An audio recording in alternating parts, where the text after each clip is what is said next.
इसीलिए कभी अर्जुन को गीता सुनाई और आज तुम्हें अपनी वाणी का वह सत्य दे रहा हूँ जो युगों में ही कभी कोई पा जाता है।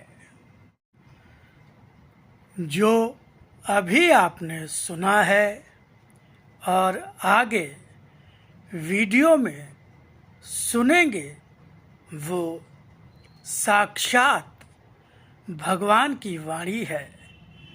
भगवान के ही अपने शब्द हैं।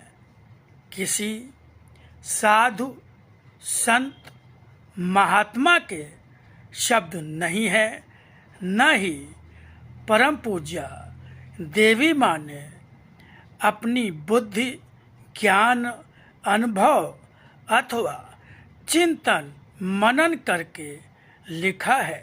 यह भगवान की गीता है। भगवान ने स्वयं अपनी वाणी में कहा कि कृष्ण रूप में जो ज्ञान अर्जुन को दिया था, जिसे गीता कहा गया, उसी ज्ञान को लिप रूप में आकर फिर से सरलतम भाषा में देता जा रहा हूँ, क्योंकि जैसे जैसे युग बदलता है, युग के लोग बदलते हैं, लोगों की मानसिक ग्रहणशीलता और बुद्धि होती है, उसी प्रकार मैं नया रूप धारण करके आता हूँ। आज मैं लिप रूप में आया हूँ और जो ज्ञान दे रहा हूँ वह है मेरी वाणी। लिप रूप मेरा साकार दर्शन और वाणी मेरा शक्ति रूप दर्शन है। तो प्रिय सत्संगी मित्रों, वीडियो को पूरा सुने और अंत में लाइक, सब्सक्राइब और शेयर, कमेंट्स करना न भूलें, क्योंकि भगवान ने आदेश दिया है जन जन तक पहुँचो। जहाँ अंधकार है उस मन तक पहुँचो जहाँ मेरी पुकार है। तो भगवान के इसी आदेश के क्रम में मैं ये वीडियोस बनाता हूँ। आप भी इसमें अपना सहयोग, लाइक, शेयर, कमेंट्स, सब्सक्राइब कर अवश्य प्रदान करें। ओम शिवाय, जय राम।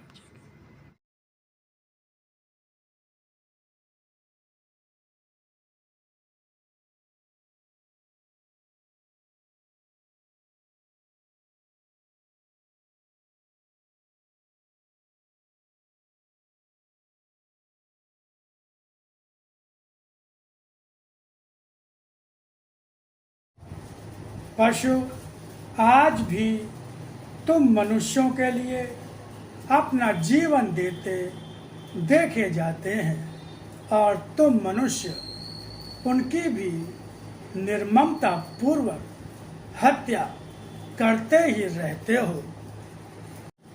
तुम्हारे द्वारा मारे पशु को मैं पशु ही नहीं रहने देता। तुम्हारे द्वारा मारे पशु को मैं पशु ही नहीं रहने देता। उन्हें मानव रूप में जन्म देकर तुम्हारे पास ही भेज देता हूँ। तुम्हारे ही किसी अपना कहलाने वाले रूप में वे रूप किसी न किसी प्रकार से तुम्हारे बहुत अपने होकर भी तुमसे ही बदला लेते रहते हैं। तुम मनुष्य मनुष्यता का जब जब अपमान करते हो, तुम्हें दंड देकर तुम्हारे लिए ऐसा जीवन तैयार कर देता हूँ जो कारागार जैसा ही हो जाता है। अत्यंत शीघ्र ही संसार मेरे उस रूप को देखेगा जिसकी अभी तुम्हें कल्पना भी नहीं होगी। प्रलयकारी मेरा रूप अपने आप में प्रलय जैसा ही होगा, मगर प्रलय की यह आंधी ऐसी ही समझो जैसे आंधी आने पर केवल हवा का झोंका ही तेज नहीं होता, उस हवा के झोंके की तेजी के साथ धूल भी उड़ती है, वृक्ष और मकान भी गिर जाते हैं।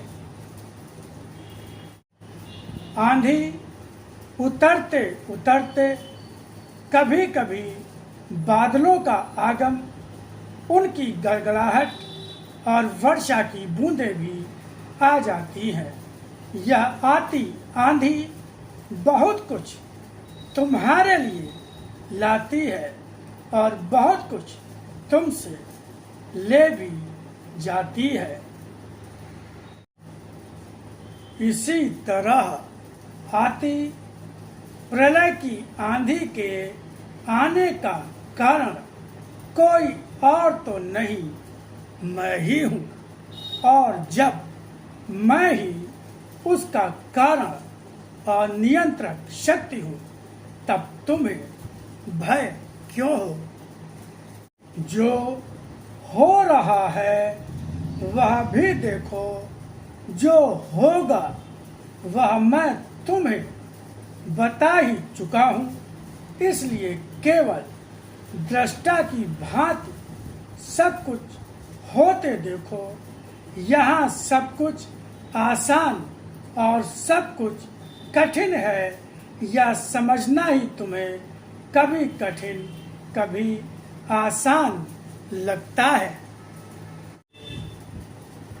मृत्यु हर प्राणी को आती है, मगर हर प्राणी की मृत्यु पर क्या सभी को दुख होता है? यहाँ तक कि अगर मरने वाला अत्यंत वृद्ध और अशक्त और रोग से थक चुका होता है तो उसके लिए उसकी अपनी मृत्यु उसके सुख का कारण होती है। प्रश्न यह है कि मृत्यु जिसकी हुई वह किसके लिए कितना उपयोगी और कितना अनुपयोगी था। सुख या दुख का होना इसी आधार पर निर्भर करता है। संसार सुखों या दुखों के कारण से भरा पड़ा है, मगर इसमें इनकी स्थिति का कारण परिवर्तन का होना होता है। यह परिवर्तन होता ही रहता है, इसे सृष्टि का क्रम कहते हैं। सृष्टि एक क्रम है, मेरे विधान का प्रलय इस क्रम को आमूल परिवर्तित कर देने का नाम है। इस आमूल परिवर्तन में केवल सृष्टि ही नहीं बदलती, सारे प्राणी बदल जाते हैं। मगर यहाँ सभी के अर्थ में यह मतलब न समझना कि तुम सभी को अभी समाप्त होना है। महाभारत का युद्ध हुआ, सभी कुछ बदला, मगर धर्म का विनाश नहीं हुआ, अधर्म नष्ट हुआ। धर्म का पालन करने वाले मेरे द्वारा रक्षित हुए। इस रूप में धर्म शेष रहा, अधर्म करने वाले समाप्त हुए। इस रूप में अधर्म समाप्त हुआ। आज भी अवसर उसी रूप में युग परिवर्तन का है, जब मैं अधर्म को समाप्त करूंगा। धर्म जो मेरे साथ है वह तो सदा रक्षित है।